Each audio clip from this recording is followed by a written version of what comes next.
everyone, this is Patricia Brims, physician assistant. Yes, I am a PA. I know I've been very silly, so just want to say thank you. And sorry, but not sorry, because I've just been having fun. So thanks for watching my songs and my silly stuff. But it's time to get back to business now. So basically, everyone knows I'm a physician assistant. I've been a PA for about 25 years, for those who don't know. I love my job. I love what I do. I have 2 bachelor's degrees, a master's degree, a certification in nutrition, and the list goes on. I love studying. I'm always educating myself, so I'm a book of knowledge if you ever want to ask questions, even though I seem so silly sometimes. I think the smartest people are silly because you got to vent somewhere. So basically, thanks so much for all your support and love, everyone who has been supporting me through my tough times and my good times. But today's topic is SIADH. It's been a long time since I did a medical blog, sorry. Been busy working with my own business and stuff, so I'm very sorry that it's been a while. SIADH is a very rare medical condition or syndrome. It's not really a disease. It's because it is reversible. Diseases, most diseases are not reversible.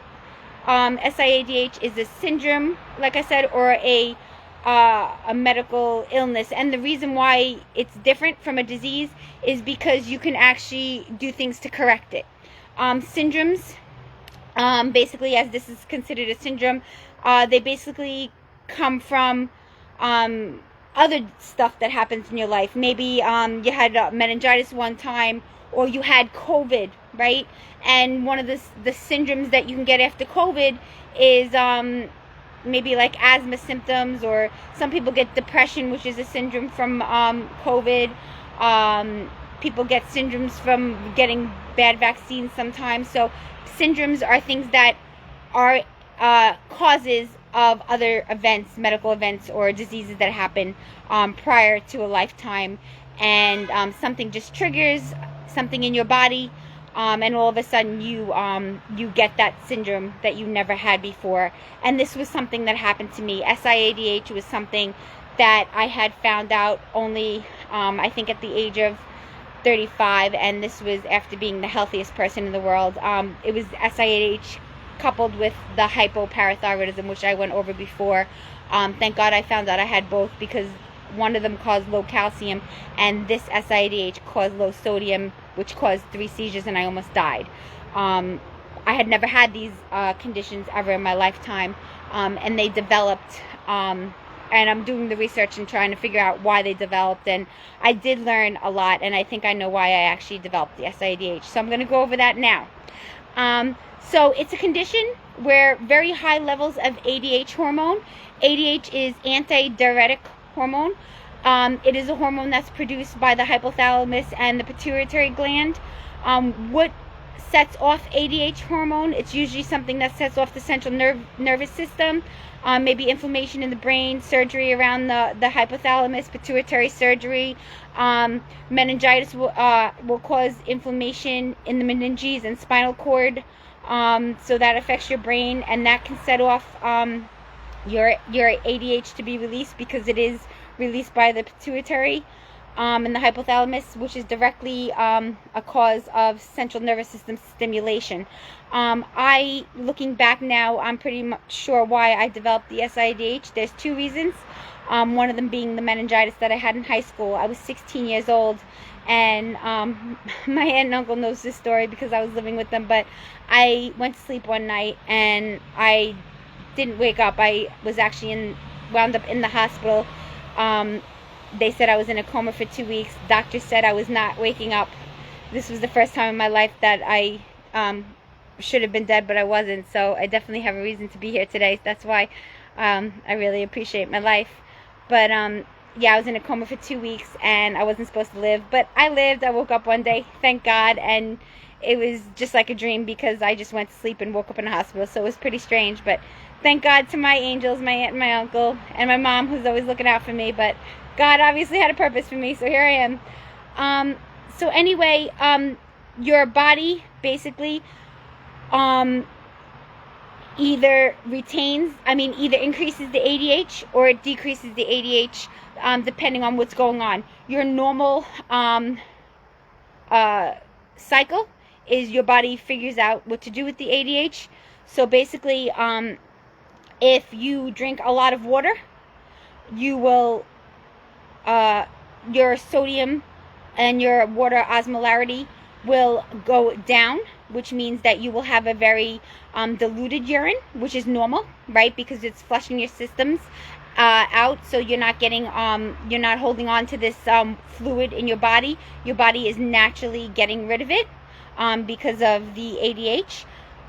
When you have an increase in ADH for some reason, whether it be a surgery or inflammation in the brain area or something like that, causing the central nervous system to be stimulated and causing the ADH to be released more than it should be, then what's going to happen is the ADH holds on to water, and as it retains this water in your body, some women think they're bloated or swollen when they have this condition.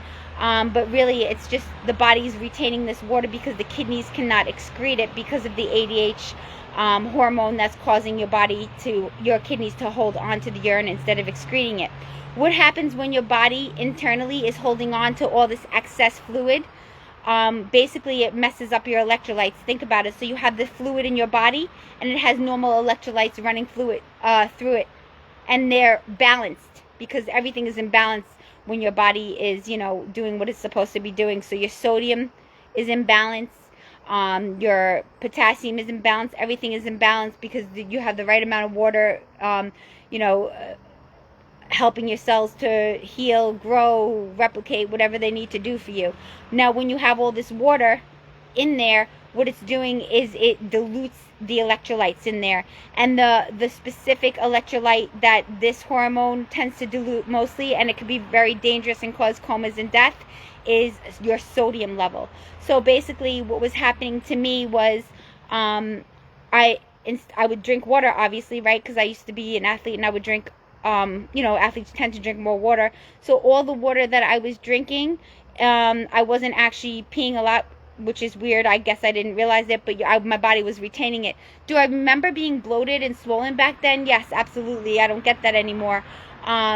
And I thought, oh my God, I'm bloated. Maybe it's something I ate. But now looking back on it, it was because my body was retaining this water because the increase in ADH was holding on to it. And as my body retained the water and didn't excrete it normally, like most people would do, if you drink a lot of water, you're going to pee a lot and it's going to be clear. My body was just holding on to it. So as it held on to all this water, it was also holding on to my, it was diluting my sodium. Not holding on to, but diluting my sodium. So I had more water in my body and less sodium in your body. What happens when your sodium gets diluted? It affects your brain, your nervous system, everything. So some symptoms that you can have when you have low sodium levels, I had some of them, not all of them. You can have nausea, vomiting. I never had any of that. Unfortunately, I'm like the type of person who is going along, running 8 to 10 miles. I feel great, and all of a sudden I'm on the floor. So I never really felt many of these symptoms. Nausea, vomiting, headaches, confusion. I didn't have any of that. Definitely no weakness. I was running 8 to 10 miles back then because I was training for marathons and stuff. Not doing that now, obviously, because I'm doing other stuff. But weakness, I never felt weak. Very strong. I was always okay. I would run, lift, do spin, all in one day. Actually, clean my yard, and I just kept going. Unfortunately, I didn't get any of these symptoms, and that's what caused me to not realize I had this condition. And we didn't find this condition until after maybe the third seizure. Unfortunately, we had to find a really good institution in Denver. That's how rare this condition is. I went to many hospitals. I was in the hospitals for many weeks, and nobody could figure out what was going on with me. Of course, your PA or your medical practitioner gets the most rare disease in the book. I never had a patient with this disease. So at least I can teach you guys about it because I had experienced it myself. Yeah, I didn't really have any of these symptoms. I'm just trying to think. Not at all, really. There was one time where I did get maybe weakness in the legs. I remember going for a 10-mile run, and when I came back from my run, I used to do lunges because I was training. I was intense training, and when I train for races, I'm very serious about it, whatever I put my mind into. So I was very intense. I'd go for an 8 to 10 mile run, and I'd come back and do lunges. And I remember before one of the seizures that I came back from my run, I was doing the lunges, which are usually very easy for me, and one of my legs gave out. So the muscle cramped up, which is a symptom of your low salt, right? Low salt, low potassium, the important electrolytes that we know about, your muscles tend to cramp up. So I did have that one time, maybe twice. But besides the muscle cramping, I didn't have the nausea, vomiting, weakness, fatigue until that one time it happened with my legs. And that might have been probably after my third and last seizure. And that's when my sodium got as low as 90. 90, just so you know, is fatal. I could have been dead with a sodium level of 90, and I'm very lucky to be alive today. Normal sodium level for everybody, and what mine is now, because I was able to reverse the SIADH through just really being on top of things. 135 to 145 is a normal sodium level. My sodium level got to 90. I bet if you did a lot of research and talked to some doctors, they would tell you that not many people would be alive right now if their sodium got down to 90. So basically, your sodium regulates your heartbeat, your brain activity, and so does your potassium and calcium. I'm sorry. So when I had the low calcium from the hypoparathyroidism, coupled with the SIADH and the low sodium, that's what was causing my seizures, where I almost died 3 times. Lucky to be alive. So 3 times I almost died then, and 1 time I almost died having meningitis. So 4 times. I should have been dead, and I'm not. So for the people who ask me why I'm always so happy, because I have gotten that before, which is kind of strange. How could you ask somebody that? But anyway, it's because I'm just happy to be alive, to be honest. And for everything that I've been able to accomplish, I really appreciate it. So basically, those are the symptoms. Treatment is actually really simple once you figure out what the disease is. The hardest thing I can tell you about this disease, because it is so rare, is that doctors miss it. They you know, we're learned in school. Just so you know, I went to one of the best PA programs in the nation, Stony Brook University, top 5 when I went. They taught us to always think zebras. If you see stripes, think zebras. That means if you see something in a patient, just think of what the most common things are first. Always rule out the most common things, right? Are there some doctors who will just come out and say, hey, you know what, I think you have some rare disease? Absolutely. There are some doctors who think more outside the box and do more investigation, and thank God for those doctors. I had to fly all the way to Denver to a special institution called Acute, ACUTE. It is one of the most incredible medical centers that I have ever experienced in my entire life, because I did go to Stony Brook and I do think they are amazing, but they could not even figure out what was wrong with me. I had to fly all the way to Denver. So if you ever have some weird medical condition and you can't figure out what it is, I would definitely recommend Acute in Denver, because they saved my life, basically. Because if I didn't figure out that I had hypoparathyroidism, which is so rare, and SIADH, which is so rare, I wouldn't be alive today, because I wouldn't have figured out how to stop my seizures, right? So sometimes you just got to find the right doctor or the right medical facility, because they are out there. It's just so hard to find. I don't even like doctors because they're so hard to find, so we just got to keep searching. I was blessed, thank God. Treatments, very simple, like I said. Some medications can help, diuretics, depending on the underlying conditions. Sometimes antibiotics, depending on the underlying conditions. For example, if you have bacterial meningitis, like meningitis will increase the inflammation in your brain, which I had, you would get a series of IV antibiotics to get rid of the meningitis. And once you get rid of the meningitis, you correct the SIADH symptoms. And then self-care. When I say self-care, very easy. Water restriction. What do I have to do today? I have to restrict my water intake. I have to be careful, you know, how much water I drink. So now, and I've always been a water drinker. I've drank water my whole life. Water, maybe a cup of coffee. I don't drink other stuff. I just never have. Grew up on a farm with water.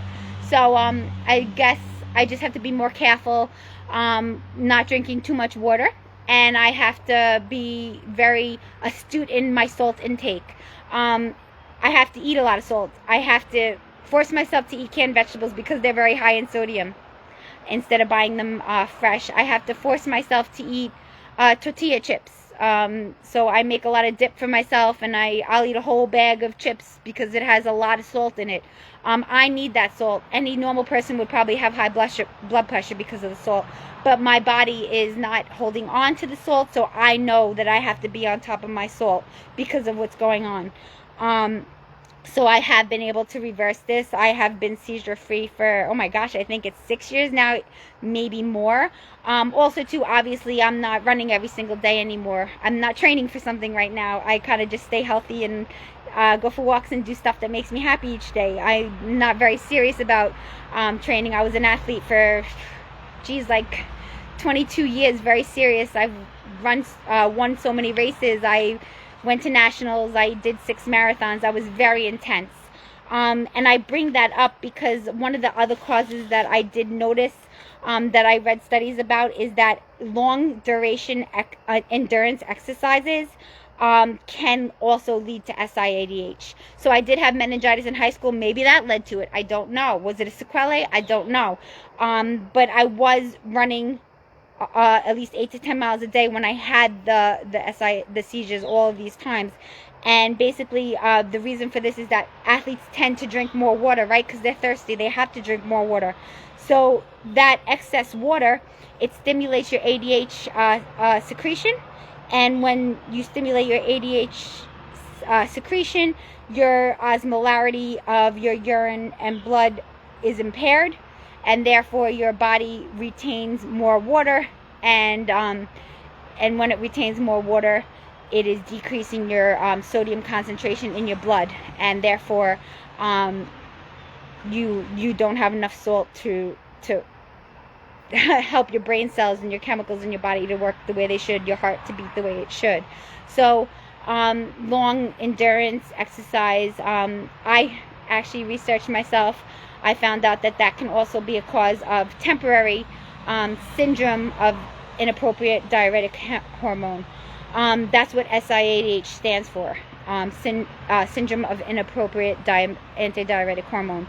And it's caused, again, by production or release of this antidiuretic hormone due to central nervous system disorders, meningitis, head trauma, brain tumors, surgery, pituitary surgery, brain surgery.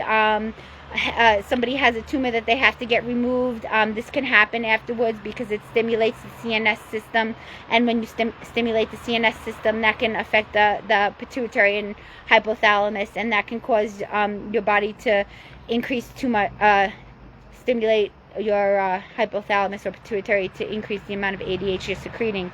And it is the increase in your antidiuretic hormone that is causing the water retention.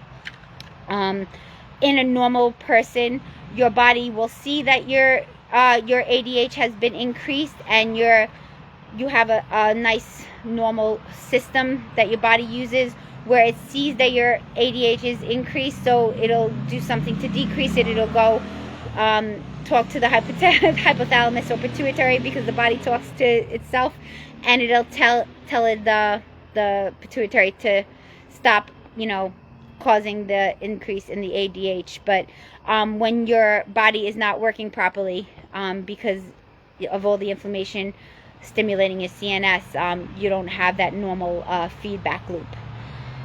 Other potential triggers, like I said, sometimes hereditary factors, very rare though that it is hereditary. It's usually surgeries, endurance exercise, things like meningitis, anything that causes inflammation around the brain stem or your brain area. And then what happens when you have hyponatremia, because that's the part of this whole syndrome that kills you when you have hyponatremia. What is hyponatremia, in case you don't know? Hyponatremia is low salt levels. Hypo is low, natremia is your salt levels. So hyponatremia is low salt levels, which can kill you. You can die. And I was near death. And then you have hypernatremia, which is high sodium levels, and everybody knows that high sodium levels will cause high blood pressure. So for the people who do have to watch their blood pressure, you shouldn't have too much salt. For somebody like me, I need to actually force myself to eat a lot of salt, more than anyone really, because the recommended salt intake is 2,000 milligrams a day, and my body, in order to hold on to the sodium that I need, I probably have to intake at least 4,000 a day, which I had to learn to do because I've always loved more sweets and stuff, and I've never been a real salty person. But you got to force yourself if you want to live, right? So we got to do what we got to do. So yeah, so that's basically my rare condition, my disease. And if anybody has any questions, or if I confused you, because I know it's so complicated, it's actually very hard to explain to other people, even though I understand it completely. And I also get a little nervous, so I'm sorry. I will post after this a good research article on this disease if you're interested in reading about it. It gets a little technical, but I only give you good sources. I'm not going to just give you anything off the internet. It'll be from the American Medical Association or something that is a legit source. So whenever you look up medical stuff, please either ask your PA or your doctor or your nurse practitioner, or read a medical source that you know is reliable, like, you know, American Journal of Medicine or something. Don't just Google a symptom, because you guys, you come into our office and you get so scared, and like, you can't believe everything you read for so many reasons. Number one, everybody's body is so unique. So just because that person had the side effect from Lipitor, it doesn't mean you're going to get it. Or maybe you're going to get it even worse, right? So never just Google something. Never believe it.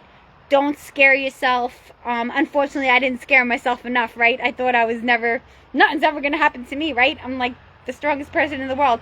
Anything can happen to you. Be wary, but always ask a medical professional. That's it. I think the key to everything I'm talking about now is appreciate your health, because it is just so important. If you don't have your health, it's not worth living. I want to live healthy. I don't want to just live a long life. I want to live a healthy life where I can go for walks, do things I love, clean my own house, I don't know, go skiing with a friend, and feel good doing it. So the key to living a long life is laughing, eating really well, appreciating those people around you, taking good care of yourself, sleeping a lot. When I say a lot, I mean at least 6 to 8 hours a night, but consecutively. And when you're upset, find something that makes you happy, right? Because depression can lead to physical ailments. A lot of my patients, they come in and they tell me they don't feel good at this or that, and I talk to them for, and it's an hour. An hour goes by, and all of a sudden I realize that they were depressed because they just lost their grandmother, or they just broke up with a spouse or something. And really, by the end of the whole doctor's visit, they feel better already. So does depression, sadness, and stress in your life cause you to feel sick? Absolutely. So always think about your mind as well. Always think about taking care of yourself, being happy, doing something you love. If you ever feel sad, just force yourself to do something. I forced myself to start singing karaoke because I used to sing with my mother because I had a tough breakup. Was it so hard at first? Yes. Was it hard trying to figure out like how to release my emotions without getting angry anymore, right? Because I had all these angry posters everyone saw. Because when someone hurts you, obviously you want to just get back at them and be angry. But you know what? I said I'm not going to be angry. I'm going to start doing positive things. So I started doing medical blogs for you guys. I started singing because it used to make me happy with my mom. So do stuff that makes you happy. Feed your body good food, because your body wants good food and it doesn't want the junk, because when you put a lot of junk into your body, it causes a lot of inflammation. It causes you to feel tired. It causes disease. And your body doesn't know what to do with it. You'll get bloated, digestion issues, all of that. Try to eat natural, real food.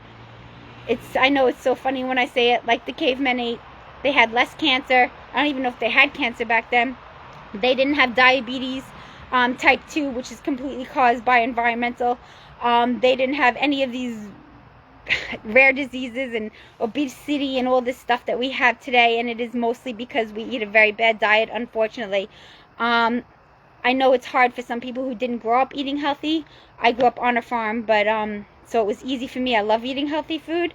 Don't get me wrong, I love my pizza and my ice cream. In fact, ice cream I have to have. But when I say healthy food, I mean whole food. Go to the farm stand, vegetables, fruits, things like that. Not processed foods, not McDonald's, not, you know, eating out every day. Treat yourself on the weekends. But during the week, maybe try to cook for yourself.